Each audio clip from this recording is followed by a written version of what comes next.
He grew up in a trailer park. I grew up in a trailer out in the country.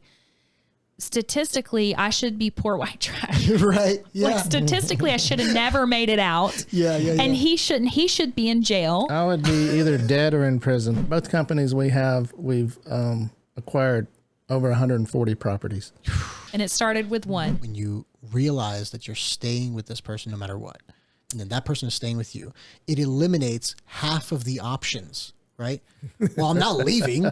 Right. Well, she's not leaving. Right. So I guess the only option here is to figure it the hell out. Yeah, that's exactly. Right. There's no D word in our vocabulary. Yeah, right. All right. Kristy, Mike, thanks for joining me. Yeah. How you guys doing? Yeah, thanks for having us. I feel really honored to be here.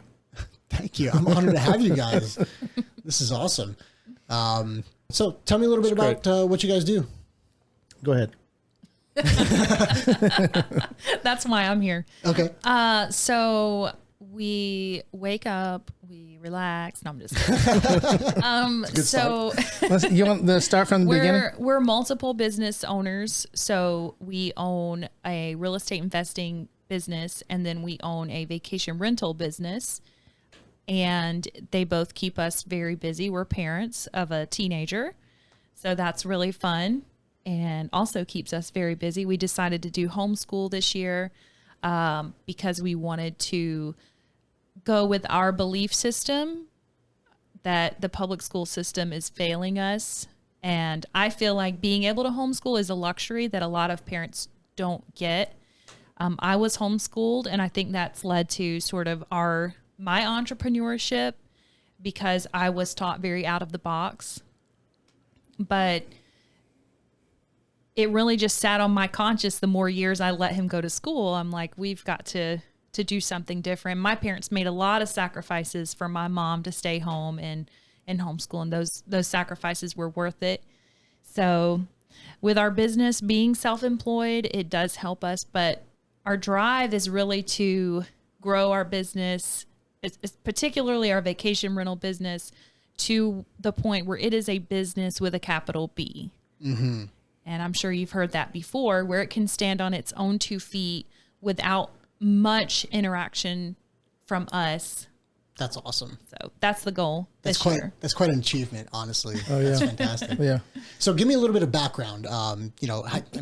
Let's go back. How'd you guys meet? What was your life like before entrepreneurship? Yeah. So that's a very good story. I believe our life has groomed us to be where we're at today.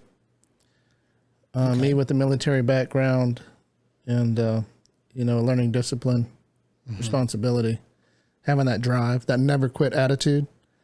And Kristy, she's got a banking background. Okay. Yeah. Finance, sales. administrative, sales. That helps. Yes. Yeah. Me having a maintenance background as well has helped us grow this business that we have. Yeah. Well, the to go back, how we met in church, but we weren't very churchy people. Okay. So we just both worked regular jobs. We had no real desire to be, anything. We were pretty content to plug along every day with the day-to-day. And yeah, I guess what happened was in 2016, we kind of got a little fire within us that was like, we need a vacation spot. Like, we work really hard. Yeah. We need a place to get away. So we weren't intentionally going in the direction of being entrepreneurs, or intentionally, we didn't go out with the intent to quit our jobs. Yeah, it all happened as an accident. We didn't plan on being to where we're at today. Let's back up a little bit. So we started off doing Dave Ramsey. Okay. Oh, yes. Financial Peace University. Great. Yes. So, paying everything off in cash, being debt free. And I did that for about 15 years. Oh, nice. Right. Yeah. So I did that. And we were facilitators for Dave Ramsey in the churches that we went to. What's very funny in Dave Ramsey is there's a spender and a saver in every marriage. Right. And I'm not necessarily a spender, perhaps, but I'm not as good at saving as he is. Gotcha. So Dave Ramsey's motto is, if there's two people who are together that are just alike, one of you is unnecessary. That's right. So So- we bring a lot of balance to each And other. we both grew up. We both grew up very poor. Yes. Okay. Extremely poor. I grew up very frugal, and the Dave Ramsey method was all about that. Yeah. Being extremely frugal. So we did that, and we saved up a ton of cash.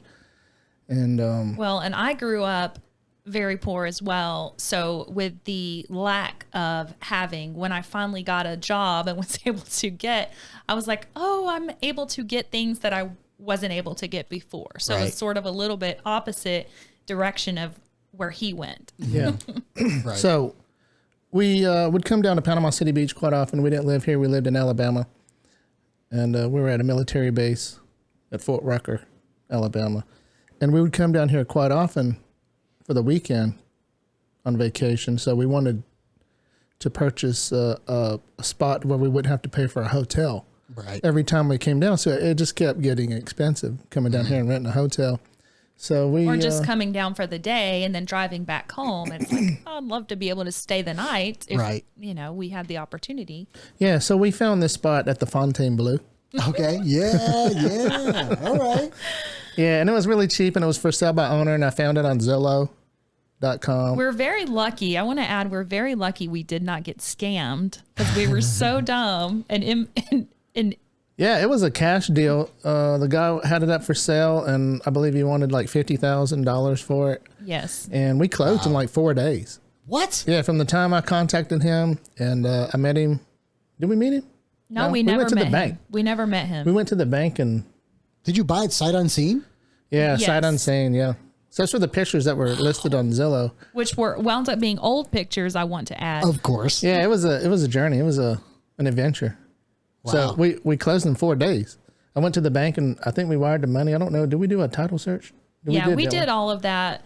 But We did do a title search. it was really funny because we were so inexperienced and we could have, like I said, we could have gotten scammed so easily but it wound up that the guy we were buying from was from Dothan. Okay. So just the town over. Yeah, we're just regular people. We wasn't real estate investors yet. It was our very first purchase. So we didn't know what we were doing. We were just like buying a spot to go hang out at the beach. He was like 50,000. Yeah. So we snatched it up real quick. It was in December of 2016.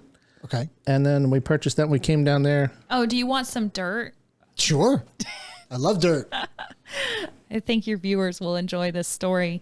When we purchased, the day before we purchased the condo, we were allowed to go do the walkthrough.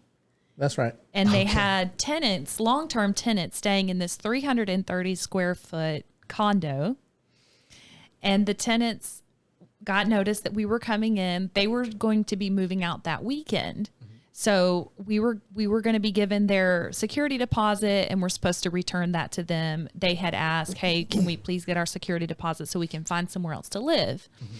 Well, when we walked in, they had some friends, extra little legs, A whole bunch of friends. a whole bunch of friends. They were all over the place. Oh, no. They were in there cooking bugs. chicken or something. No, they were cooking bacon. That was that bacon? And the girl is cooking bacon, Something, and I don't there know. is a roach crawling across a water bug, whatever you call them, German Yeah. roach, like the Palmetto little bug? ones. No, it wasn't a palmetto bug. It was the dirty yeah. ones. Yeah.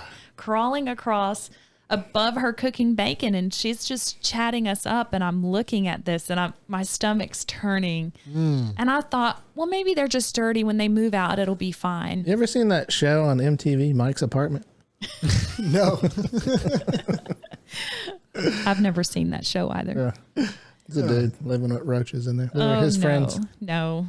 Wow. I didn't Well, realize. so we were really okay. It's fine. It's fine. We'll close. It's $50,000. So we came after they had moved out, and we were going to sleep on an air mattress. No, we were going to sleep on the bed that was left there. Yeah. And he wakes up in the middle of the night and he says, Kristy, don't move. There's friends all over the floor. So we haul tail out of there, and then Yeah. we had to. The floor was covered in roaches. Oh, my man. God. We got up immediately. We had to go to the Navy base and get a spot out there at the Navy base. So Yes. you bought a place to not have to get a hotel, and then you needed immediately to get a hotel. Yes. That's right. Yeah. Nice. Yes. So, long story short, we had to 100% demo that condo. Oh wow, you had to get the whole thing. Everything, the the way to the sheetrock, block. the ceiling, the floors, the kitchen, the bathroom, everything, 100% was just No a wonder it shell. was a good all the deal. way to the concrete. Right.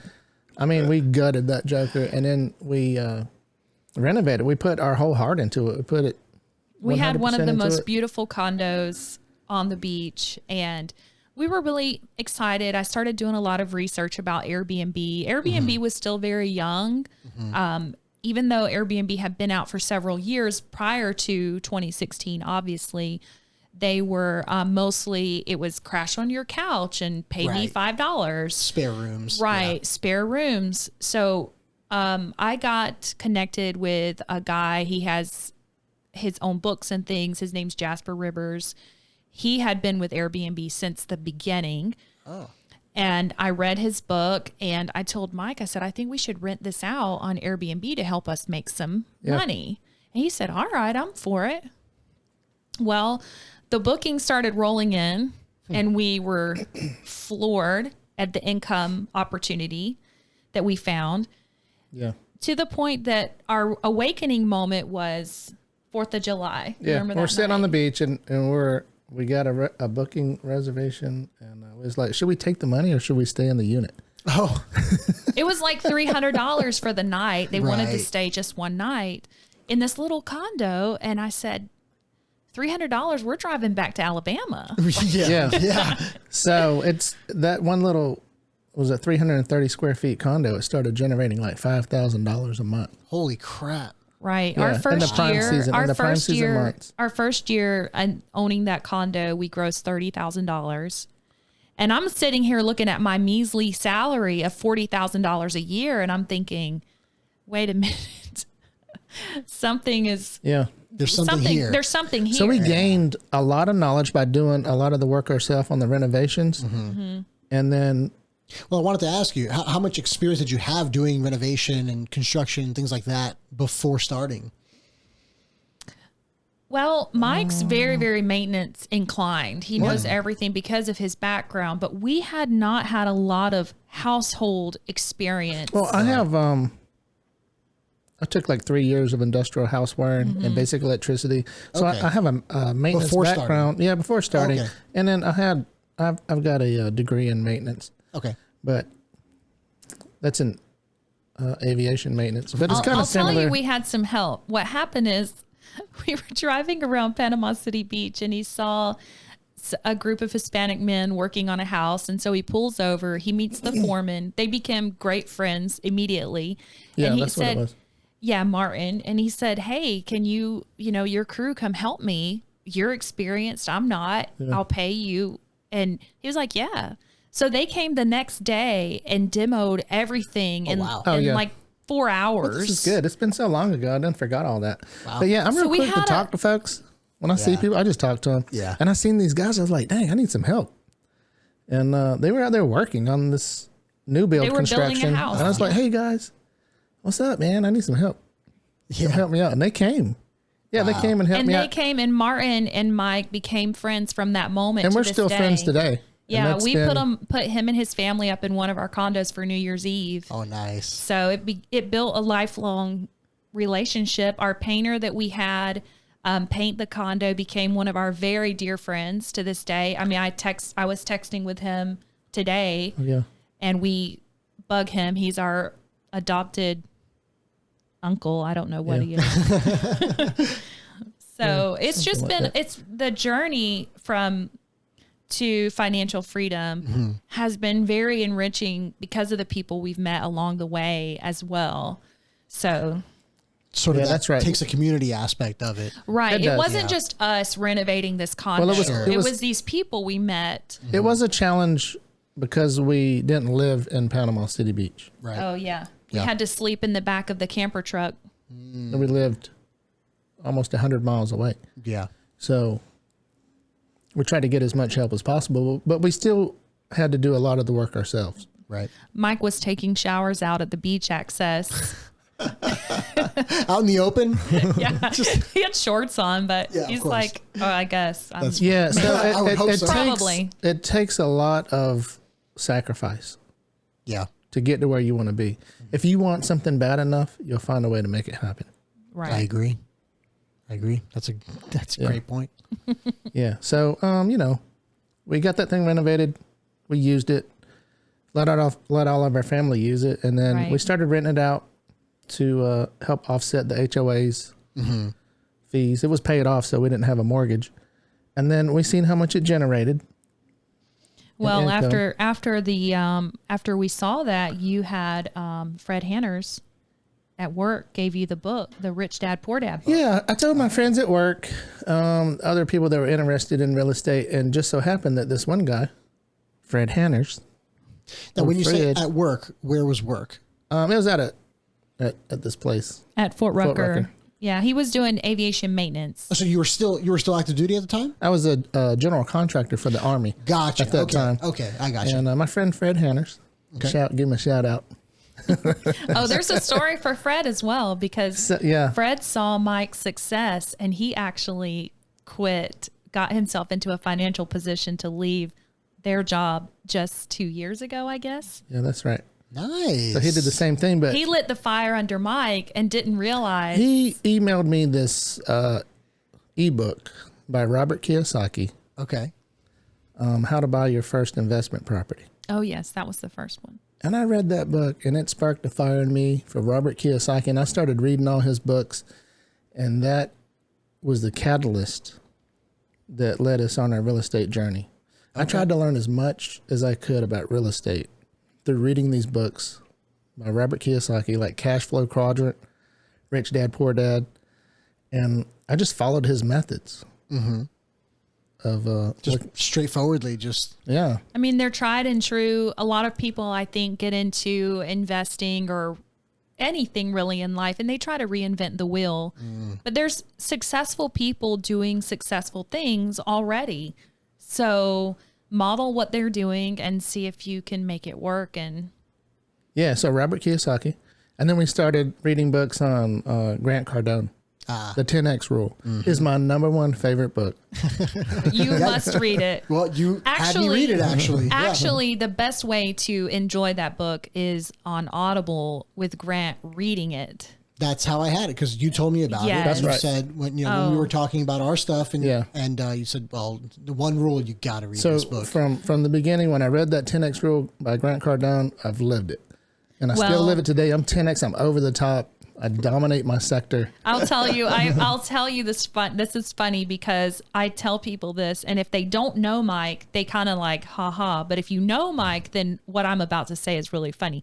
Being married to Mike is like drinking from a fire hydrant every day. It's like being sprayed directly in the face. Yep. Yeah. And so he is just all in, and that he's all in with our marriage, with Luke, our son, with our life, our business, our employees. I mean, everything. You know, and it's funny that you say that, you know, it may sound weird if you don't know him, but at the same time, that's one of the best ways to live life because I feel like it keeps you in that moment. You know, it keeps you, your attention on the task or, you know, not distracted by your phone or media or whatever the hell's going on. You know, Right. it's a great thing. You're certainly always engaged. You know, anytime that we talk, I mean, we had a Right. conversation earlier. It was a phone call. It should have been a 2-3 minute phone call about like, hey, when are you guys going to come over or whatever. And it turned into an hour. I had to check afterwards. Yeah. It was an hour long phone call Right. that went all over the place. And it was great. And it was very- enjoyable. Yeah, it was very, productive. very nice talking to you. I really enjoyed it. Yeah, same. I was like, you should have recorded it. Yeah. I'm Well, sure we'll touch back on some of the subjects. we will. And I want to interject really quick before we get sidetracked is one of the main books that I think really changed our trajectory. 10X is really good, but the Clayton Morris book, it's like a pamphlet. It's not even really a Yes, book. it is very good. It's using, I don't even remember the name of the book. It's Finding Your Freedom Number. Yes, Okay. Finding Your Freedom Number. That book actually was the one that really made us go, oh my goodness. And it talks about utilizing your HELOC in your home to get the funds you need to get into the BRRRR strategy, which is Brandon Turner. But Clayton Morris, he had this chart that it was a free download on his website where you could write, okay, our incomes are this, our gross income, our net income is this. And then you can say, how many rental properties do I need to just how much be money free? does it take to live, your liabilities and all that? Right. And it's like, how much money do you need just to be free? Right. And our goal from the very get-go was not to be wealthy, incredibly successful. Our goal was just to be free so we could be in control of our time. Autonomy. It's a perfect goal. It's a great goal. So we said, okay, if we have 12 rental properties bringing in X amount. So we had no desire to be multimillionaires or anything like that. We just wanted to be normal folks that got our lives back, free from the rat race, autonomy, right? Just making enough money just to be comfortable, to travel, Not answering to eat. a boss. Right. Right? Just enough money to get some groceries. Yeah. Yeah. You know, it's really funny because I think the majority of our money is spent on food. Like, But We that's do spend a lot on food. so that's Our hobby is eating now. yeah. My friends and I kind of joke that our mark for having made it financially is being able to buy whatever you want at the grocery store, you know, or going to whatever restaurant you want to and not having to really worry about it. Like that's a Exactly. great Yeah. mark. So That is. with our both companies we've acquired over 140 properties. yep. And it started with one in I 2016. got one. It starts with one. Yeah. It starts with one. But, you know, again, everyone's journey to freedom looks different. Sure. You know, I'm sure the Botox lady down the street, her freedom is, you know, and she's making a killing in her own house with as many clients as she has. So it's everyone's freedom looks differently. Sure. Yeah. And our goal was passive income. I think that with starting the vacation rental business, we have really come to realize that while our vacation rentals that we personally own do cash flow a lot, Airbnb is so hot right now across all platforms. And a lot of people are talking about the Airbnb bubble that's coming and this sort of thing, because a lot of people bought in regular markets that are just, they're not tourism areas. I mean, vacation rentals have been in Panama City Beach since Panama City Beach became what it is. Right. I heard a number yesterday that the state of Florida makes up about, how much was it? 30% of the vacation rentals in the United States. Holy crap. I mean, it makes sense. It does. It makes sense. So, Yeah, so when you while purchase- it's not as passive as your long-term rentals, even though it may bring in a lot more cash flow. Yeah. When you purchase your properties, you need to do your market research and make sure you're purchasing the right property for the right area. If you're trying to do short-term vacation rentals, make sure you purchase in a vacation mecca, Right. like Panama City Beach, Or Florida. Gatlinburg, Right. you know, areas that have a long-standing history of being vacation rental friendly. Orlando, Yeah. all of those places. Are great. Makes sense. Makes great sense. Yeah. Yeah. So backing up with the Fontainebleau, after we seen how much that generated, it was like, we got to get another one. Right. So Oh, we wish we could have, you know, back in 2016, the market was so good. We could have bought so much had we known. hindsight, but we still turned out good. You know, look We at us did. today. Yeah, We did. So, you know, we always have regrets on not buying more. I don't know. I think that the real success is the fact that we were still able to make 18 purchases last year in the market that we're in. Wow. As Yeah, high that's as our, a whole nother story right there, because everybody talks about, the market's too too high, it's too high. expensive. We're at the peak of the retail market and interest rates are so high. But you have to really dig deep and look for those deals. And we did purchase 18 properties last year. Holy at the crap. peak of the retail. right. But And the we got interest great rates deals, In what state?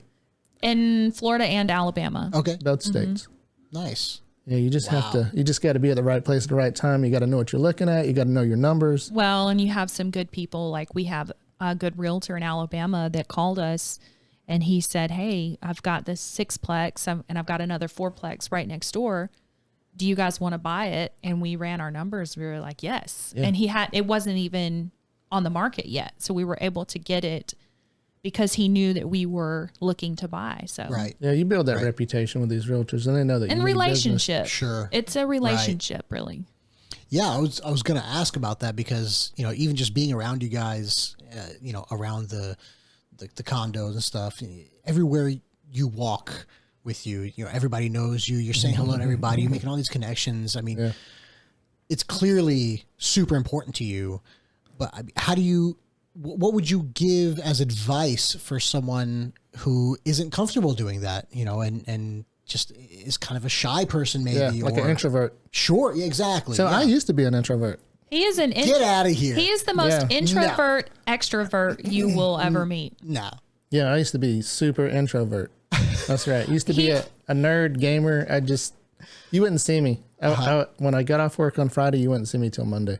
No I would way. stay locked up inside and just play video games all weekend. You've heard of the introvert extrovert, right? Mm-hmm. It's a real thing, it's a two thing. So he is an introverted extrovert. Mm-hmm. So when he's in social situations, he's very social, but he also needs his time to be introverted and to have time for himself. Do you find that extroverted side when you're with people, does it kind of drain your energy after a while? Yes, it does. Are you exhausted afterwards, kind of thing? I don't know. Maybe in the beginning stages when I was coming out. Right. But now it's not so bad. Okay. I've changed. I think the reason is because I'm not as stressed. I'm not as bogged down as I was when I was in the rat race. Mm-hmm. I'm more free. Well, there's some emotional maturity as well, because when I met you a long time ago, 14 years ago, we've evolved. He was a hot-headed young man, introverted, and then his emotional intelligence grew with age and maturity. That's right. Nice. Yeah, I mean, it seems to play kind of into that idea of the fake it till you make it. It's this. I like it. Yeah, this. Just if you want to be extroverted, then just be it. It may be awkward at first, but eventually you'll get used to it. Well, it all boils down to if you want it bad enough, you'll find a way to make it happen. True. Yeah, exactly. Yeah, so if you got to get out there and network and you're an introvert, hey, man, you got to make it happen, dude. I want to say, like you said, fake it till you make it. Just get out there and start talking to folks. That's right. One piece of advice that I will say, if I were to give advice to someone who's an introvert, is a smile goes a long way. So if something happens when you look at someone and you smile at them, something changes. They smile back, and it's a door that you just have to walk through at that point. I think females especially, and I'm speaking from a female perspective, it tends to get harder to make close friendships as you're older. You kind of cling to your friends that you have made, I think, as far as that closeness goes. Okay. And so that can be a challenge for some women if there's a women listening to the podcast. But just getting out there and sharing that first smile can open the doors that you need, and a big thing is to remember for us, we come from really, we should not, Nick, statistically, the way that we were both raised. He grew up in a trailer park. I grew up in a trailer out in the country. Statistically, I should be poor white trash. Right. Yeah. Like statistically, I should have never made it out. Yeah. And he shouldn't. He should be in jail. I would be either dead or in prison. Right. Like by where we came from, we should be. There should be no reason that we're here today in the position that we are. And so being here, being able to see people around the condos and be friends with people, the housekeepers there, I know you. Yeah. I lived there. I lived your life. The security, people they're just real regular people like we are. Yeah, and it really shows. I mean, just a little bit of time that I spent at your office and seeing the way that you interact with your employees, it doesn't even feel like they're your employees. You genuinely treat them just like other human beings. Yeah. And it's Right. rare to see nowadays. There's so many bosses out there that just, they really treat them like subordinates. Right. And you're it's one of the best pieces of advice I ever got from a chief of mine when I was in was, he said, they don't work for you. You work for them. It's That's your right. job to enable them to get the job done. That's right. You have to get them the training. You have to believe give that. them the resources. That's your job as a leader. It's not that they work for you and you tell them what to do. Like, no, you have to build that ability to do and get the task done. Yep. And Well, that's stuck with me ever since. That's so true. I tell our staff all the time. I said, hey, I hired you, and I use these words. I hired you for your big, beautiful brains, not to be a mindless robot that just does what I say. You guys are all smart. You're all highly intelligent. We didn't hire you because you were pretty or because you were whatever. We hired you because you bring a lot to the table, and I want to see you display what I know is within you. Right. Right. You seem to give them the leeway to make decisions on their own. Of course. Well, we're That's right. trying to get, and if you want to talk about improvements, I know that was one of the points. Sure. One of the things with both of us, I feel like being kind of alpha, is we tend to like to control our narrative. And again, when you're running a business and your reputation is on the line, that control is very important for us. But at the same time, control, what is it that you say about perfection? Well, perfection is the enemy of productivity. Yes. So while we like to control what's going on, we have to learn to let go and let our people step up to the bat and do what they're trained to do. And in order to do that, we have to have proper procedures in place, proper guidelines in place.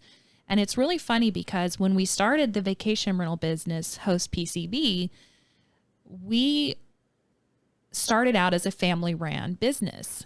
Well, we've grown. There's only 3 family members left, me and him and my sister. Right. Yeah, we have over 28 employees now. And so I just last week finalized our first employee handbook. Oh, nice. And I'm like, this We've is grown- a necessity yeah, now. we've You know, grown this is something extremely we have to fast. have. Sure. Have you reached the point of relegating the hiring process to anyone else, or do you guys both still handle that exclusively? We actually let the hiring on the admin side. I usually do the hiring, but we let our director of operations.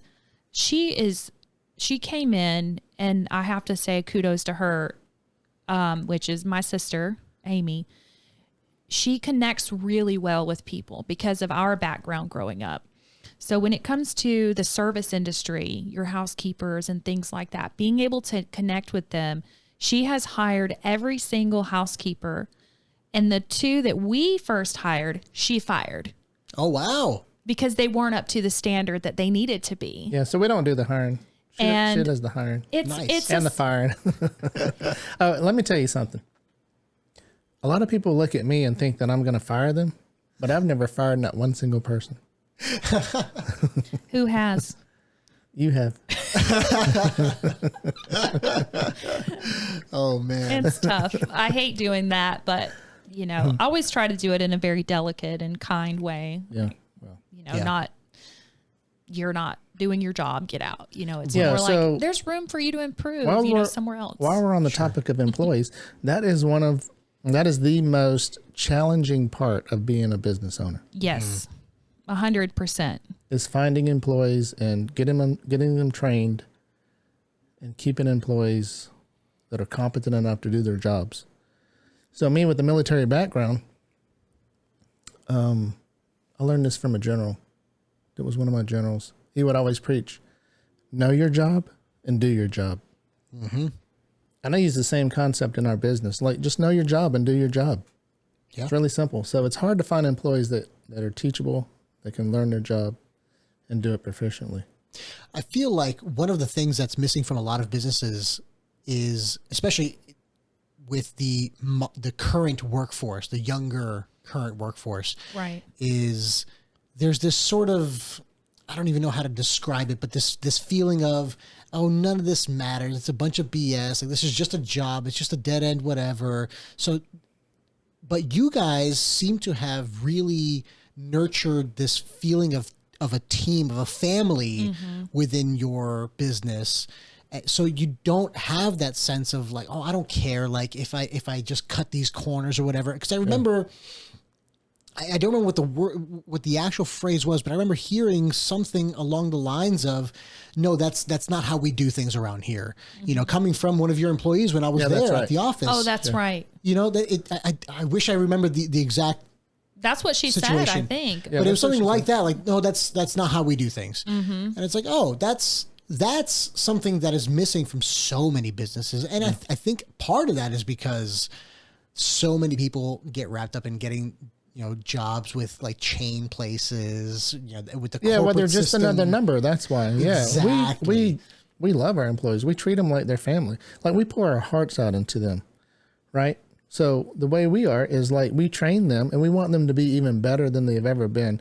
Even when they decide to move to the next level and use us, you know, as a stepping stone, we want them to leave better than the way they came. Right. And we tell them when we hire them, hey, if you don't stay with us forever, because obviously in today's environment, they don't. Sure. I want you to leave here better than when you walk through these doors. And that's so important for us. And again, moving past the family ran business, we have found where I think some of our team that has come on that are newer, they maybe have corporate PTSD. Right. You know, I came from a corporate environment. He came from a union environment. So corporate is very different than a union. Like you don't get that awesome negotiating power. Right. And in a corporate environment, you truly are just a number. You're an at-will employee. You can be let go for any reason Replaced at any like time. that. And Yeah, you that's can, right. and that was sort of our awakening is I was working in banking and I saw this happen and I'm thinking, I am nothing. I'm nothing here. So when we started the vacation rental business, I told Mike, I said, it's very important to me that we create a company and a culture where you're not just a number, where people want to work here and they enjoy their jobs. And here's a great marker that proves that you've built that.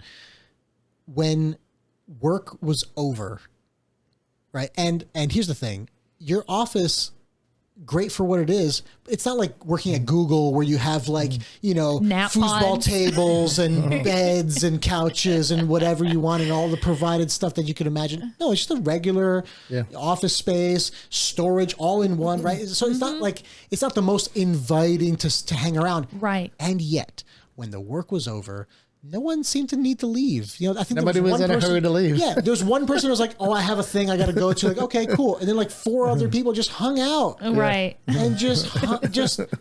I mean, who does that at work? Who hangs out voluntarily after they're done working? You know, the answer is people who actually enjoy that is being right. there and the company they're with.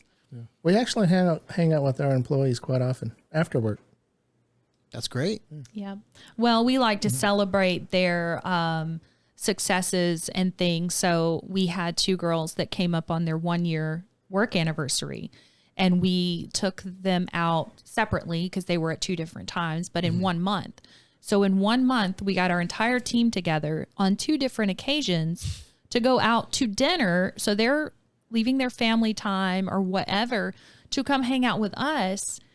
I mean, and we paid for their food, the 1-year anniversary person, but the other staff that came had to pay for their own food. And they willingly came. Wow. We bought a few bottles of wine for everyone and things like that, but they had a phenomenal time. That's great. Yeah, everybody just gets along so well. That's great. Yep. That's awesome. So how do you guys do it as a couple? I mean, the energy is palpable, right? Like you can just tell that you guys just you're very much on the same page. You know, you may have your opposites in personality, Right. but it seems to work so well together. So how? Like, what is it? What is the? You've noticed I've done this hand motion a couple of times. Yeah. So Mike always jokingly says, It's kind of weird. he always says he was up here when he met me like such an elitist, and then I had to come up and he had to come down to meet me. So now we always jokingly say that we're like water. We're very fluid around each other. So we take the strengths of the other person. Like, honestly, Mike today is so much more of a positive person than he was before. I mean, he's naturally a negative, pessimistic type person 15 years ago. But today he's an incredibly positive person. And my family, people that have known him a long time will tell you, like, he's not the same person. And I'm not the same person. Well, I came from had a bad childhood. So, you know, I came from a broken home and all that, and very poor and living on the streets almost. So the military changed my life. Right. I bet. For the better. Sure. But we're very fluid. We give and we take. And we're, like I said, a lot of people ask us. I had a lady ask me yesterday. She said, how do you work around your husband all the time? Like, how do you exist around him constantly? And I said, we just love each other in a way that I can't, I don't know if I can really put it in we're words. stronger seems too simple together. Yeah, I don't know what you call it. It It's should just be soulmates. How about that? Well, We're just I don't, soulmates. we work, we put in the work. We do what's necessary. You know, I mean, we had a little argument one night about something dumb, because all married arguments are really dumb. And I'm just pouting on the couch. And every evening I rub his feet, like with lotion. I massage his feet on the couch in our downtime. This is really funny. I do. Since the beginning of time, I have massaged his feet every night. Christine? She's going to kill me. She's going to be like, what's wrong with you? Is that TMI? So, no, what's really funny though is he was sitting like this. You know, I wasn't rubbing his feet, so clearly I was mad. You sure you want to put this on the podcast? I'm going to put it because it's so funny. But Wait, what are you about to say? I got to thinking in my mind, I was like, Are we staying on track here? this is about marriage. It's about how we work together. But I was thinking in my mind, I'm like, I'm going to be with this man for the rest of my life. Like, how long am I going to be mad for that it's an adequate amount of time to be mad for? This is really dumb. So I just reached over and grabbed his foot, angrily still, like, get that last spit out, and got the lotion. And he's like, and I'm like, and he was like, we're good. I was like, yeah, like, and I started laughing, and I said, and I told him that, I said, realistically, like, how long would I, like, that's really dumb to be so you're mad talking at about each other. marriage. It's a process. It takes 18 years to be 18 years old. So it's a process to grow a person's marriage to get to the point to where we're at. Oh, it's true. So it because hasn't the always first been year- like this. That's It was rough at the beginning. Sure. And then you just kind of like intertwine and you learn how you guys flow together. And then we wouldn't be where we're at today if we were single. Right. We're only here as a power couple because we're together. Yeah. Makes sense. Like, we come as a package deal. Like, we thrive on each other's energy. Yeah. Like, we work together on every single thing. When it comes to business, our companies that we run, we don't make any decisions on our own. We always come together and we discuss it first, and then we come to a conclusion before we make a final decision. Yeah. Because we each have different perspectives. And so we will discuss things, simple decisions, for days at a time. Oh, wow. Before we say, okay, this is what we need to do. Because we really want to hash things out and consider what's the best path forward. Yeah. I think a lot of marriage problems stem from the idea that modern marriage is different from marriage decades or even longer ago, because we all understand that the commitment of marriage is that you're going to be with this person for the rest of your life. But I feel like what happens nowadays is you make that commitment, you make those vows, you know, and you say the words and you move in together, you do all that stuff, you start the family, but it doesn't really sink in that you're actually going to be with this person for the rest of your life and what that really means to the relationship. Right. Because once you get over that hurdle, and I think Christine and I kind of went through that phase too a little bit. Oh yeah. Where we finally just had enough of the little things and said, what's actually important? What are our actual goals in life? And is this argument, is whoever's right in this situation actually perpetuating us towards meeting our goals?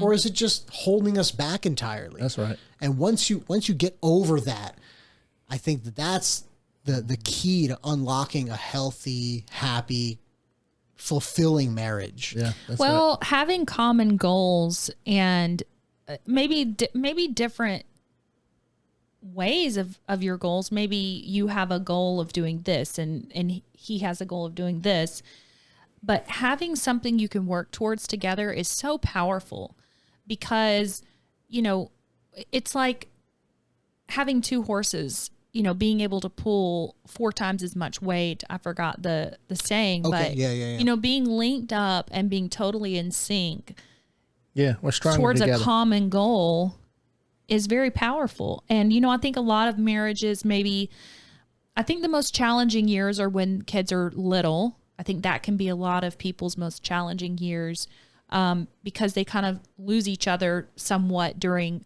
splitting duties and things. Sure. And that's why I think when people's children are little, if they don't have older siblings, especially, making that time together and making that time to sit down and discuss hey, what's our 5-year plan? What's our 10-year plan? If your 5-year plan is a 10-day epic trip to Disney, you know, let that be as simple as it is. Let that be your goal, and it excites you and it gives you something to look forward to and plan and talk about. And it's really fun. So we just so happen to have the common goals of success and I don't know. Yeah, in the beginning, their common goals were to be financially free. So that's what we put all of our energy into. Makes sense. Was being financially free. So we worked together to obtain that, and we've just grown from there together as a couple. We've been together for 14 years. So and then we have. And like he said, Nick wants us to do the podcast. I said, I don't think he only has 2 microphones. Like, I think this is a 101 thing. And he was like, I don't do it. We're a package deal. I don't do anything without you. You know that. Exactly. Like, I wouldn't feel. And it made me feel really good. There's not a lot of men that would say, hey, very true. Why would I want to come to a there's no podcast me. without you? It's so romantic, right? It sounds really like is, the title of a movie. Yeah. So we always say we've been together for 14 years, but it's still not enough time. Oh, I know. Right. I know. It's still not enough time. Yeah. We have the rest of our lives together. And it won't be enough. It's still not enough. Yeah. I think what the magical thing that happens when you accept that commitment is that whenever a problem does come up, it's completely when you realize that you're staying with this person no matter what, and then that person is staying with you, it eliminates half of the options, right? Well, I'm not leaving. Right. Well, she's not leaving. Right. So I guess the only option here is to figure it the hell out. Yeah, that's Exactly. There's no D word in our vocabulary. Yeah, right. Yeah. We've never said that. Never. We've never said it, not one time. In an argument, we never say that word. I mean, That's told not an him, option. I said, you're stuck with me. Yeah. And he said, well, you're stuck with me. And it's just like you said, well, I guess we got to figure this A lot out. of the arguments come from being hangry. It's so true. It's not just you. It's not just us. Okay, good. That makes me feel a lot better. That is just the golden nugget. Yeah. Eat some food, Yep. drink a little wine. Even better for me and Christine too is like if I make some food. Oh, right. Oh, there It's you like go. doubly Yeah. as therapeutic. There it is. Oh, I believe that. Mike is a phenomenal cook. So. Yeah. Well, look at his food. We've had Oh, your I food. know. It's really good. Well, that's right. So yeah, good. Are you cooking after this? I might whip something up. We'll see. Oh man. So we talked about your military background and everything. Oh, let's get more nitty gritty into the day to day. Like, what are some of your habits that you actually implement in your day that you think helps you with your success, with your motivation, with everything? I really want to touch on this topic. I know I talk a lot. Again, that's why I'm here. So That's fine.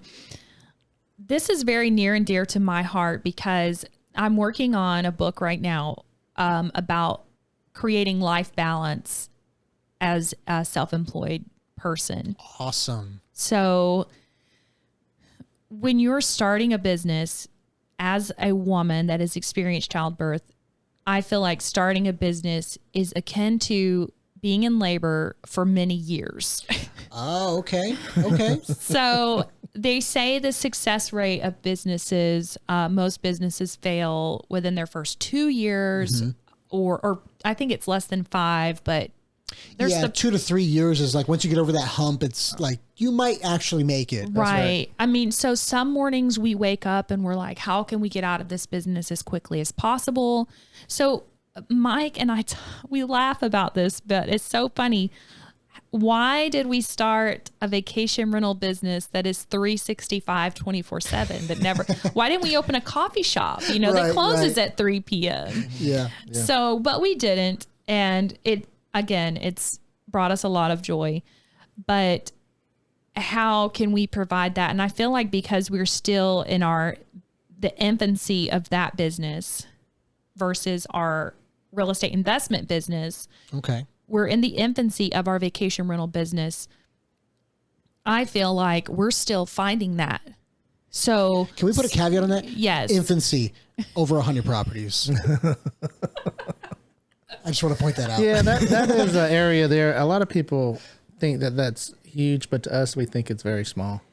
Because and it's because of the way it's grown. It's because of the way that it has grown and our team has grown subsequently with it to support it. So it feels actually much, you know the saying, 4 kids is easier. Like it gets easier. Like Sure. it's, the more kids you have, like it's, so I feel like that same principle where when you're less than 20 properties, we're doing a lot of the work. Right. I mean, we're in there even up to probably 75 properties. We were extremely involved in every aspect.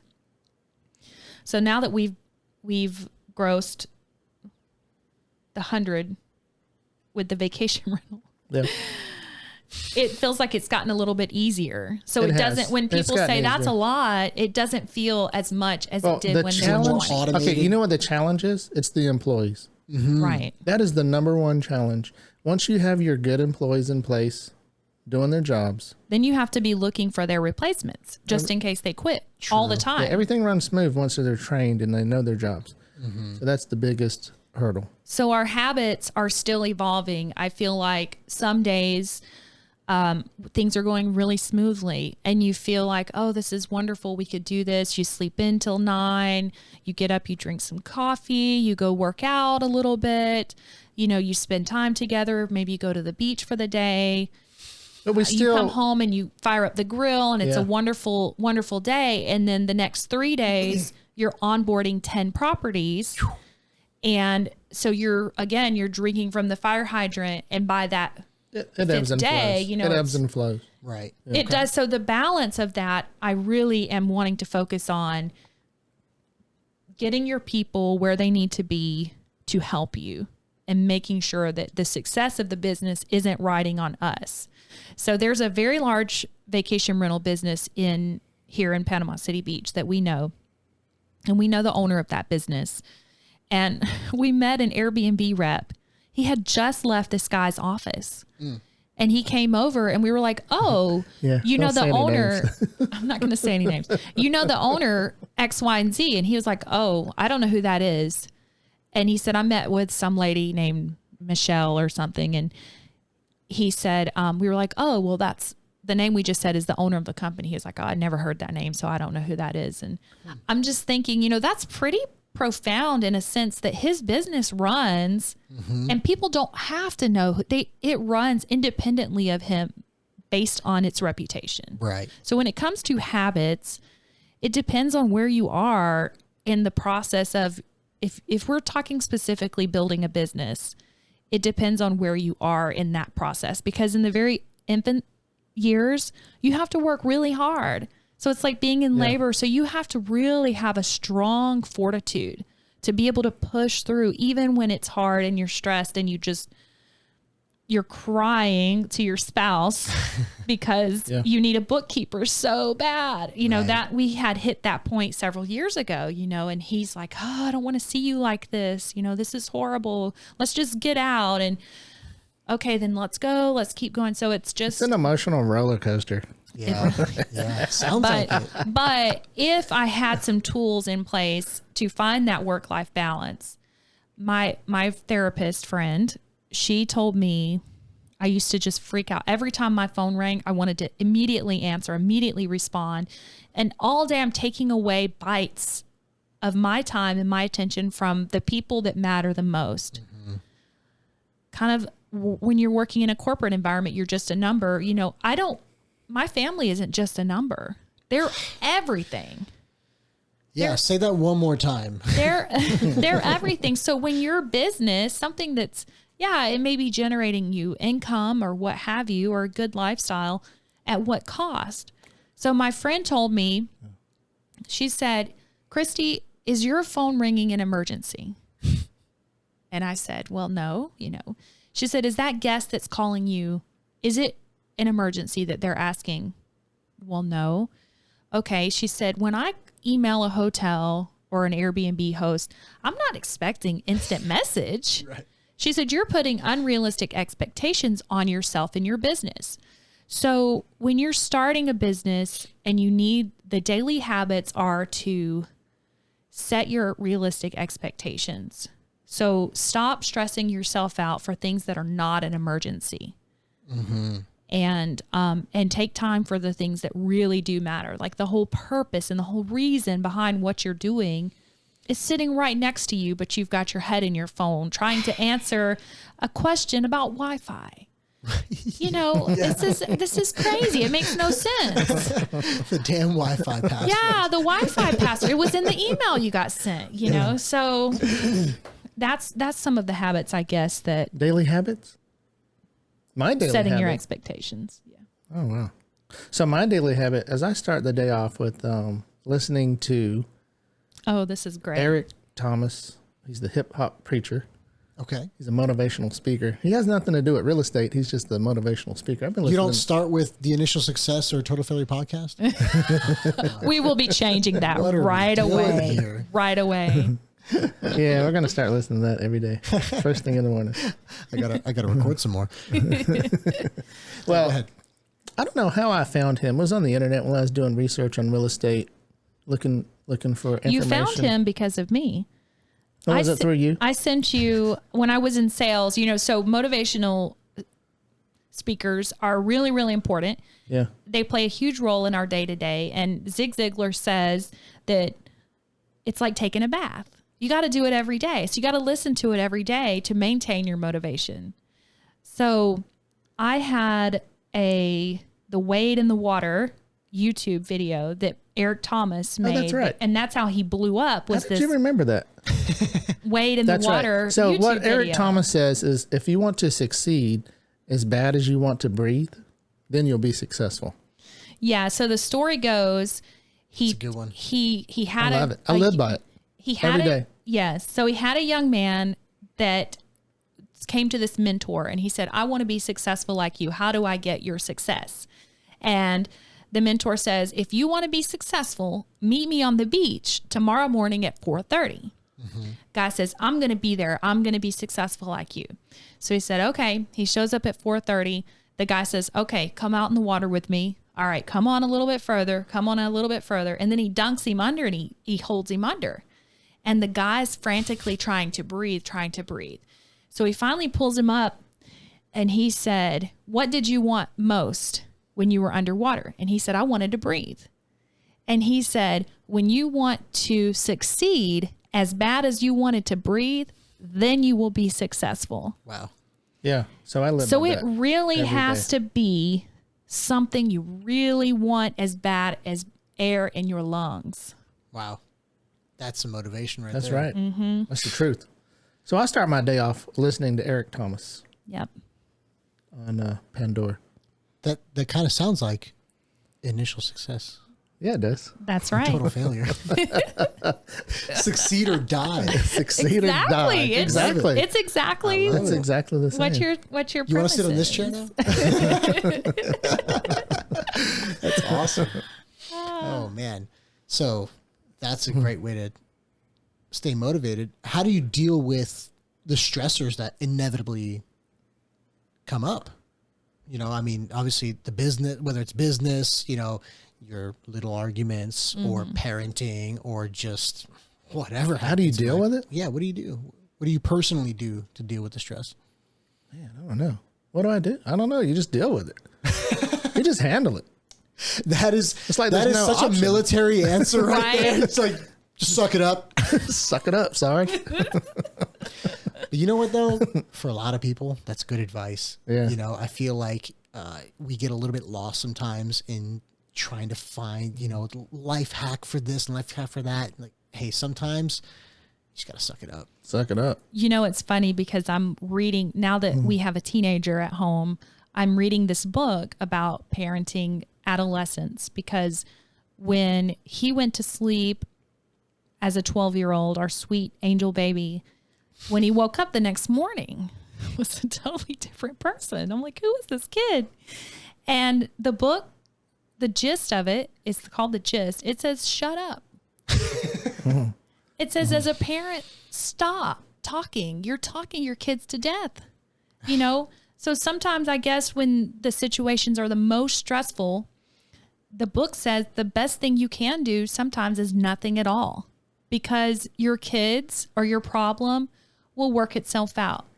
They said you get too emotionally involved in the day-to-day minutia or little things that you're not really that don't really need your attention or your emotions, and that will play out. And especially in parenting, that book was talking about, you know, they will learn the hard way. Oh yeah, with dealing with other issues in life and in the business, I do find that the best thing to do is nothing at all. That's right. And they do work themselves out. That is actually a motto that Mike has used ever since I've known him. And because he told me, he said, Kristy, the best thing to do is do nothing at all. I tend to be a little more confrontational, and he gets in his mind, he's thinking of all these things he wants to say, but at the same time, he says the best thing is to not say or do anything. And the situation usually resolves itself, and we're able to move on. So how do you determine when it's best? Because obviously there's some things that you need to take action on.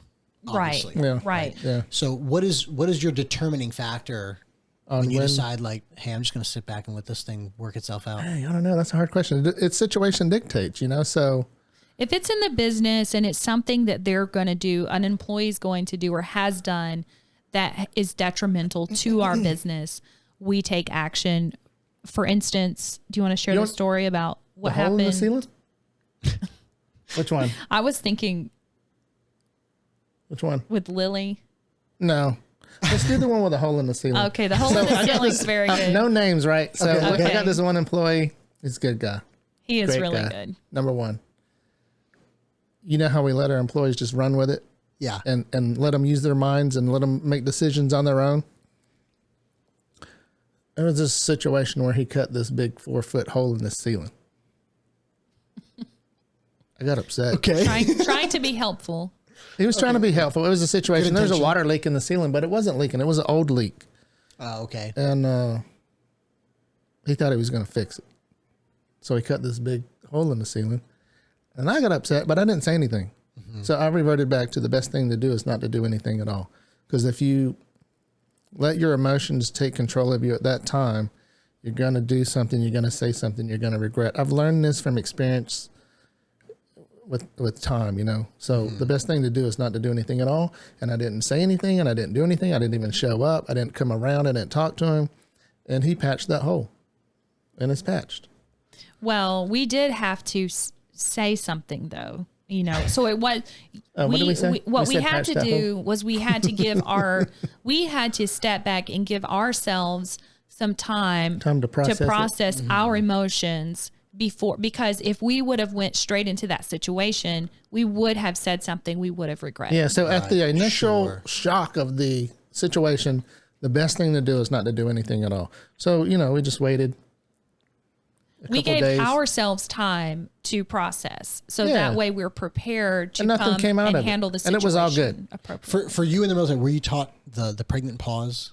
Did you ever hear that term? No. Oh, okay. So maybe it was just the guys that I was around, but they always taught that, in any kind of stressful situation, things are popping off or whatever's going on, just take that extra moment to just analyze for just a moment. If you can, obviously, sometimes reactions you have to react. Yeah.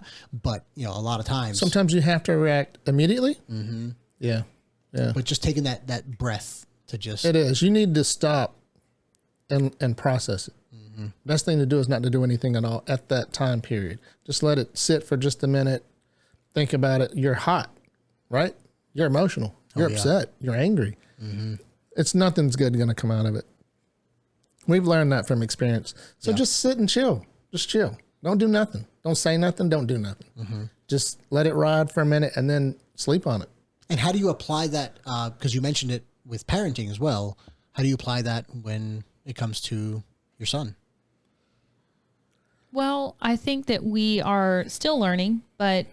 I know one that I always use. It's a saying that I say. Pick your nose. Oh, he tells me that all the time. Pick your nose. I'm a mother, so I tend. I'm confused. As a mother, exactly. That's exactly what she thought I was saying before. Yeah. But you always want to say no. As a mother, especially, I think we tend to say no. Often. Pick your nose. Oh, okay, pick your nose. Okay. Like pick your nose. I was so confused. It is weird, isn't it? Yeah. But I say it all the time. I always tell her that. Pick your nose. Right. Like, don't just always say no. Like a play on pick your battles. Yeah, like, pick your battles. Right. Pick your nose. Don't always say no.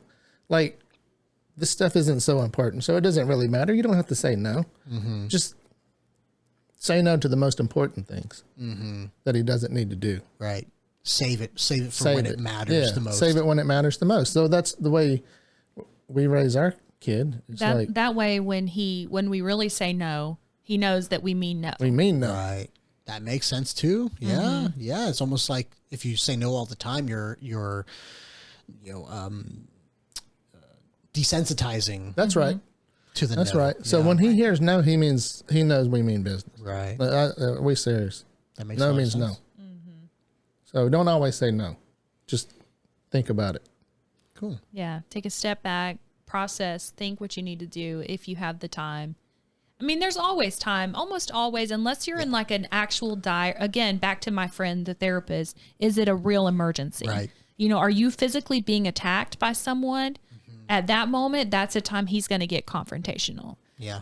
So there are opportunities, but is it really an emergency right now? Yeah. Something that I have to deal with at this exact moment. How many people do you know that treat most mundane things as the most stressful emergency of their lives? They do. In the moment. They get so wrapped up. And they just lose it. Mm-hmm. And you can just see it in their eyes. You can see, they're shaking because right. It's like, hey, not that big a deal. Right. Take a step back. Yeah. Are you breathing? That's right. You're alive? Right. That's number one. Yeah. Exactly. Right? If you're able to, if you're capable of thinking about it, yeah. If you're capable of thinking about this problem, that means that you're living. Yeah. Exactly. Hey, that's a good step one. Yeah. But did you die? Yeah. Yeah. So back on the habits real quick. Were there any habits that you had to give up in order to succeed? Like you mentioned that you used to, play games and whatever, but like, are there any other, more common habits maybe that you decided consciously to say, I'm cutting that out of my life because I want to succeed? Yeah. Yeah. Yeah. We traded some hobbies that weren't making us money. We used to be hardcore PC gamers. We used to play this game called World of Warcraft. Both of you? Yes, we did. No way. I also played. I dabbled in World of Warcraft. Yeah. It's a black hole. We would play for like 8, to 10 hours in one session. Yeah. We had our gaming station set up with 2 monitors side by side with their PCs. We're sitting side by side like this, so we could see both our monitors. And The gamer couple. Every gamer's dream, by the way. we would dominate. Well, awesome. I didn't start off with being in the game, but he was like, "Look, you can make your character do things, and it would be really fun for us." And their I was like, "Well, clothes. that's kind of cool." Yeah, You can do their hair. He got me in that way. I was a night elf hunter, DPS. I dominated. The gateway drug. Oh my goodness. I was a paladin tank. That's funny. That's great. Yeah, she would tank and I do DPS. And it's so I would funny always have because the it's highest. really like our actual personalities Recount. in real life. I mean, he is so aggressive. He's Yeah. the DPS. He's pulling all the ag while I'm sitting here trying to all protect. the aggro. Right. And You're the shield. I'm the shield, and it's Yeah. really I haven't funny. played in a while, but they had this. The shield and the sword. It was an add-on. I think it was That's add-on. It was right. called Recount, and I would always be the highest on Oh, damage. that was his goal. Well, it's really funny because actually I'm an ox in the Chinese okay. zodiac. I'm an ox and he's a tiger. Oh. So technically, Aggressive. according to some people, we're not supposed to get along that well.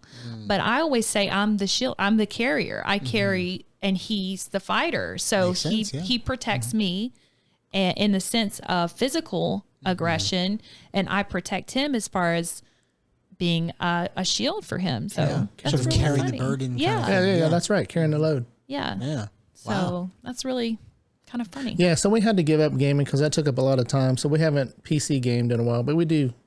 Here recently, we just purchased the Xbox Series X. X, It was the yeah. newest one that just came out. Right. And he and Luke, that's kind of their bonding time. Okay. But we traded hobbies for things that make us money, especially in the beginning. We really enjoyed gaming. Yeah. Like, it was our hobby, it was our passion, gaming, and we had to give it up to start our real estate journey.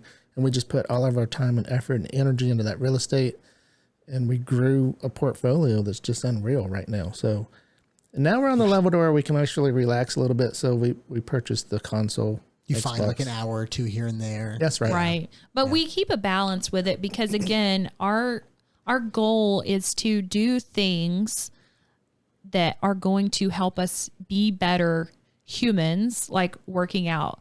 So in the initial start of our business, COVID hit.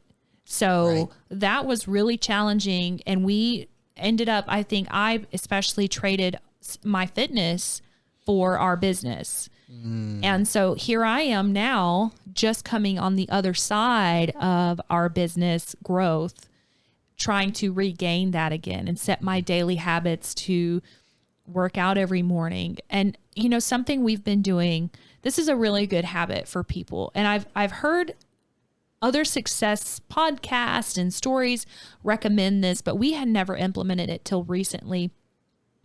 Go for a walk with your spouse. We're not running, we're not training for a 5K, we're not training for triathlon. That's another hobby we gave up for success is I forgot triathlon. about that. We did do triathlon. We did the But Ironman. we're not out there trying to do HIIT exercises. We literally leave our home, we go for a walk. Sometimes it's a mile, sometimes it's 3 miles. We meander, we don't take the same path. And we really connect during that time in the mornings. And sometimes our son comes, sometimes he doesn't, and we don't make a big deal out of it. And we enjoy our time together, and it's really therapeutic. And I wish that I would have taken that advice of going for walks together a long time ago when I first heard it, because I think if anyone that's listening to this podcast is starting a business, take that time, make that time to go for a walk with your spouse. In the morning or afternoon or whatever, do it. That's awesome. Yeah, Christine and I, we don't go for a walk every morning, but every morning we have tea outside together. Right. It's the same premise. Away from the kids for a little bit, Yeah. little peace Right. and quiet. we like going for walks because it gets that blood pumping. Yeah, for sure. Gets Well, those it's creative kind of- juices going in your mind. Especially as well. first thing in the morning. Yeah. It's Right. great. I mean, there's all kinds of, way smarter people than me talking about, clearing out, the certain chemicals in your body that you build up during sleep, and you got to clear them out, before you have your coffee, before you have everything, Right. and get that day going. I do like fasted cardio in the morning. Oh yeah. Oh yeah. That's another great way to build that energy for the day and clear your mind and everything. Yeah. So, I mean, it seems like you guys really take wholeheartedly the idea of taking care of yourselves and your bodies first thing in the morning. Because if you don't, if you wait, it won't get done. It's about being intentional. Yeah. You have to be intentional. Okay, so this is something that we have done, and I think this is a very, very good habit. As far as it's not a daily habit, it's a yearly habit. Okay. We sit down and we pick our word for the year. And then we revolve our lifestyle, our actions, our day-to-day based around our word that we've picked for the year. Okay. So for like 2 years. Speak it into existence. Right. For 2 years, I think our word was grind. And we did. We were grinding, son. It shows. Mm-hmm. Our first year was dominate. Our second 2 years were grind. And then our fourth year was dominate as well. The first year? We've had quite a few years, so we've been doing this for about 6 years. Okay. So I can't remember all of the words that we've had, but this year I do remember the 2 years in a row was grind. yes, because they just flowed. One was two not enough. consecutive years in a row was our word of the year was grind. Yes. And we were grinding 7 days a week. Well, so the word that we have picked this year, that I've picked, is optimize. Because in our real estate investment business, with interest rates being as high as they are, I told him I want to streamline and optimize our debt, our liabilities, our assets, and let's see how we can grow and make sure that everything's, so it translates to the vacation rental market as well, because occupancy is way down in our area, well, across the whole state of Florida because of recession or beach fatigue or what have you. Yeah. Occupancy is down. So what it's done is it's giving me some time to optimize our business, create our employee handbook, Right. things like that. Well, Mike, he was really struggling with his word. And recently I'm like, you've been using this word a lot. Like, this is your word. And it's intentional. I'll let him speak to that, but. It's 2023. So 2022, my word of the year was dominate.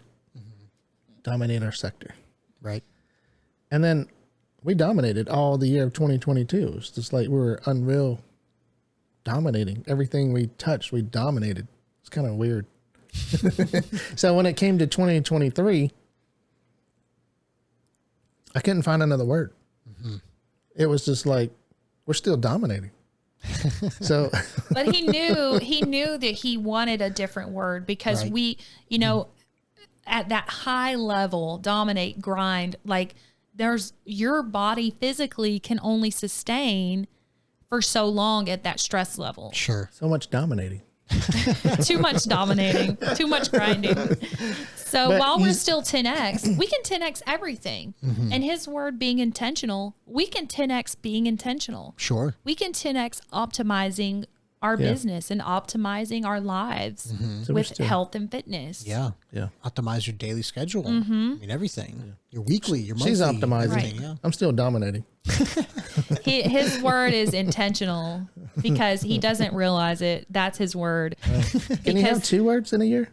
His word is intentional. I'm How about telling 2 you, words? because he's been so Intentionally dominating. How about that? Dominate intentionally. There you go. He really has been very, very specific about being intentional about getting up and working out. Oh, well, thing. that's a whole nother topic. We spoke about that earlier on the phone. When you get to that level to where you know you made it, you start to relax. You start reaping what you sowed, right? Yeah. The benefits, Yeah. and you start getting lazy because you've made it. You start overindulging, right. food, laying around, being lazy, sleeping in, Gaming.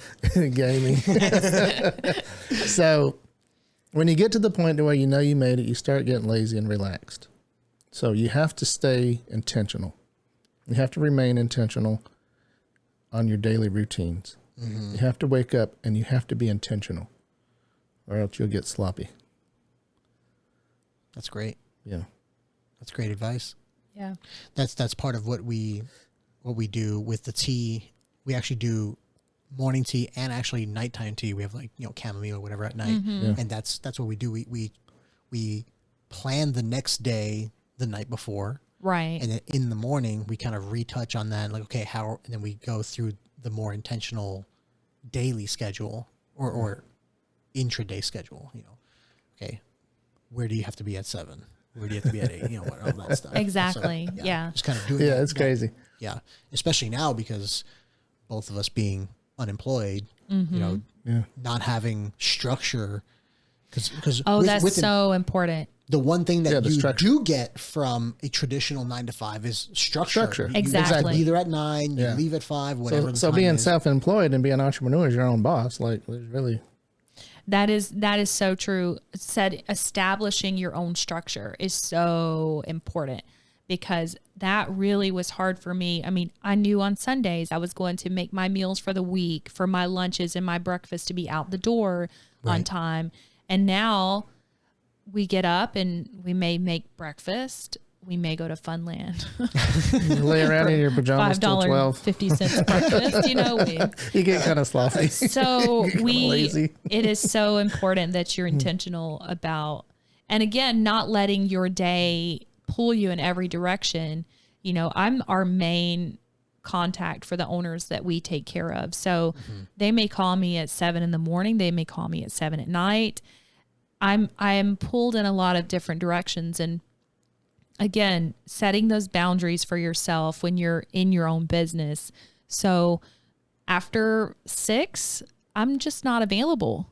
So, and I had an owner, that reached out to me about 7 or 8 p.m. and I didn't answer my phone and I didn't panic. And the owner texted me and said, call me. And I'm like, if it's not urgent, my son is getting his yellow belt right now, so I can call you in the morning. If it's urgent, I will call you afterwards. And he didn't respond. So urgent. It wasn't urgent. And the next morning I spoke to him around 7 a.m. It wasn't anything important or pressing. So my time, I had to really learn to set these boundaries. Hey, my time is precious. My evening time with my family is precious. It is. My friends, okay, I want to talk to you, let's catch up and things, because your friendships, that's not something they don't really have a time cap. But when it's business and you're in a word bothering me, when I have family time, it's just, set those boundaries for your business. When you get to a certain level, to the point to where, you made it on that level, when you get to that level, you'll know when you get there. A lot of people start. I'm not there. You'll feel it. You'll feel a lot of shift. people start trying to contact you to get information. They want to know how you got there and what they got to do to get there as well. Well, I'm sorry for inviting you here then. Right? A lot of people waste your time because they want to hear it, but then they don't take action. Or they don't want to do what you say. Like, we get a lot of people from back where we used to work, and they will call and they'll say, hey, how do I get free? And we give them advice. Oh, I'm not paying an HOA fee, and these sort of things. And I'm like, well, why did you call me? I'm like an open book. If you call me and you ask me questions, I tell you everything. Numbers, everything. I tell you numbers, how we did it. I'm an open book. I'm transparent. There's no secrets. There's no secrets to where and how we got to where we're at. It takes a lot of work. It takes a special person to make it through the fire. People don't want to put in the work that it takes. And so a lot of the times when our phone rings and it's people that are, we're willing to give you advice, and then you throw our advice out the window. Exactly. I'll talk to you for over an hour about it. I'll tell you everything you want to hear. Ask me questions. I'll tell you. But then a lot of people just waste your time because they don't take action. Right. Makes sense. So when you're starting a business, or any endeavor, keep that in heart where, people will say, maybe with you, how do I start a podcast? And you're going to give them this advice.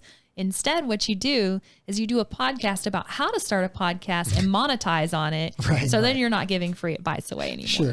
Sure. That's our goal. Another goal is we're writing 2 books. So we're writing one book about the life of an entrepreneur, developing that work-life balance. Right. And we're also writing another book about Airbnb success. Oh, okay. So that way, when people call us for advice, I'm going to say, you should read my book. That's right. Yeah, it's available for Right. purchase That is for exactly $19.99. right. And that is the purpose of writing the book. Yeah. Just read the book.